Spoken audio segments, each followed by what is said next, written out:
It's more than seeing those sculptures. You must look into the minds of people who did this. If you want to look into their minds, you must withdraw yourself into that time zone. It's over 1,000 years ago, when there were no cranes, when there were no machines, when there were no trucks, when there were no any kind of mechanical things, all by hand. Why would somebody endeavor to do something so phenomenal and so almost superhuman in terms of engineering and the physical difficulty of lifting these huge rocks and doing this carving business? Why would anybody do that? What kind of passion should be firing those people to do this is unbelievable.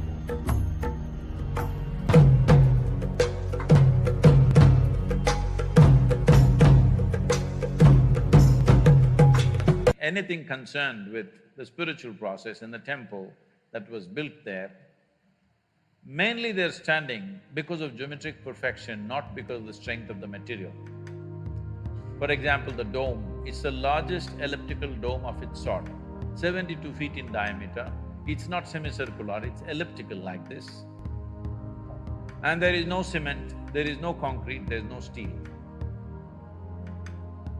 The simple technology is all the bricks are trying to come down at the same time, but they cannot come down. It's just like if 10 of you try to go through the door at once, you cannot go unless one person has some courtesy and they step back. It's my confidence in the bricks that they don't have courtesy, none of them will ever step back.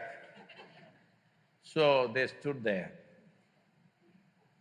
The force of gravity, which is supposed to bring it down, held it up.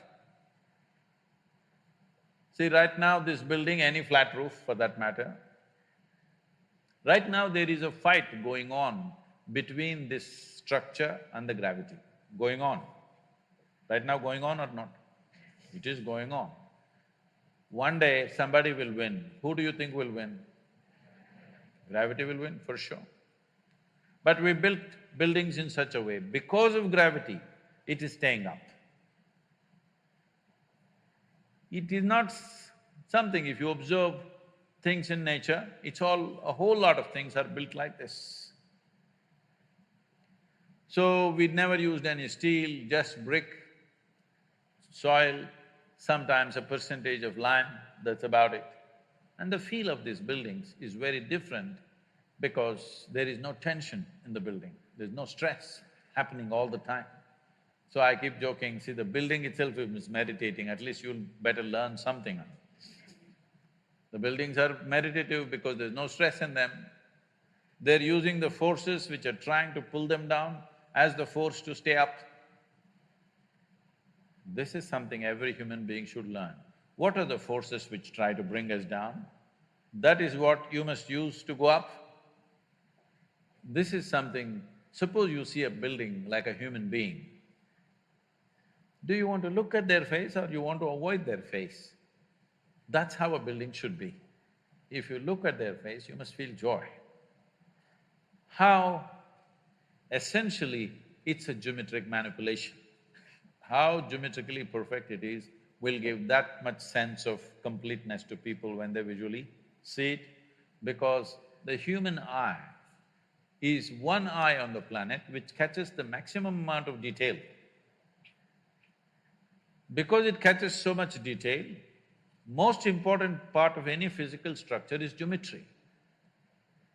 And some people can consciously catch it, others unconsciously react to it.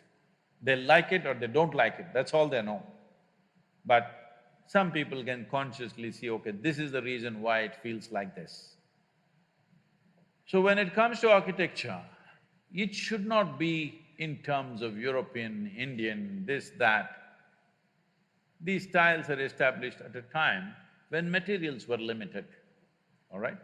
The material available was so limited in those regions, accordingly they structured it, and most of the time everybody copied one architect in that area and that became the culture. That need not be the future of Indian architecture, but India having a history of tremendous aesthetics, and if you go to the ancient temples, you must come to the south because North India, most of the temples, the ancient temples are all gone. The new ones that they have built is all put up in a hurry. When they got a chance, they put it up like, you know, how they put up Ram Lala. Suddenly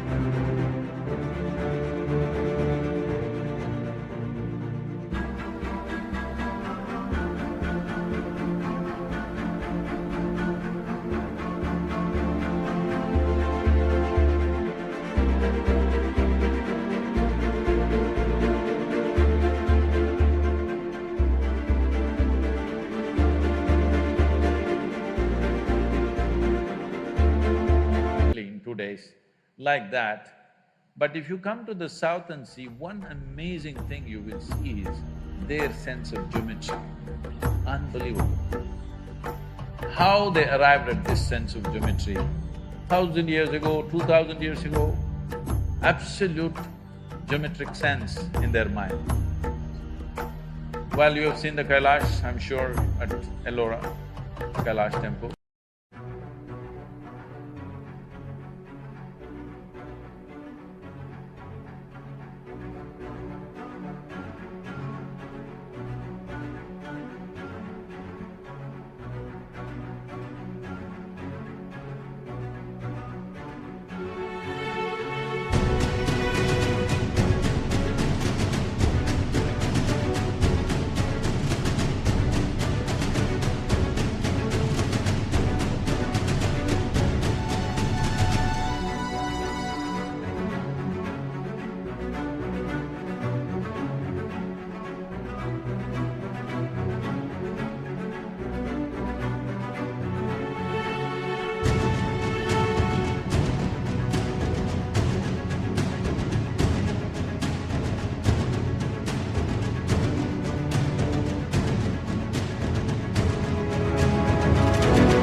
You've seen Belur Halebeedu, have you?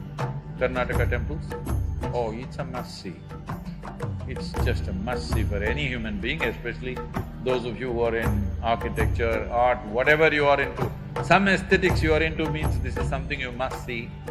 It's more than seeing those sculptures. You must look into the minds of people who did this. If you want to look into their minds, you must withdraw yourself into that time zone. It's over 1,000 years ago, when there were no cranes, when there were no machines, when there were no trucks, when there were no any kind of mechanical things, all by hand. Why would somebody endeavor to do something so phenomenal and so almost superhuman in terms of engineering and the physical difficulty of lifting these huge rocks and doing this carving business? Why would anybody do that? What kind of passion should be firing those people to do this is unbelievable. If you see the Thanjavur temple, have you seen? This gopuram weighs, I think, what, 180 tons, huh? 180, is it? Does anybody know? I think somewhere in that range, over 120 tons for sure. And it is at a height of 160 feet. They put a ramp of 10 miles, a mud ramp, and they brought this single piece of stone, 160 feet high above, and made a gopuram out of it.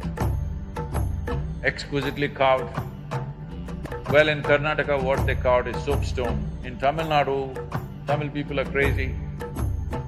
They carved granite into very fine structures, which is far more difficult than carving soapstone. And they put it up there. What is it that's firing these human beings? Before you take up any project, you must visit this and see what kind of human beings are these, you know. Just for aesthetics, understand? Not for livelihood. It's not a factory shed we're building, just for aesthetics. They were willing to invest their lives absolutely, everything they got. I think we need that culture back if we want to create a beautiful India, very important.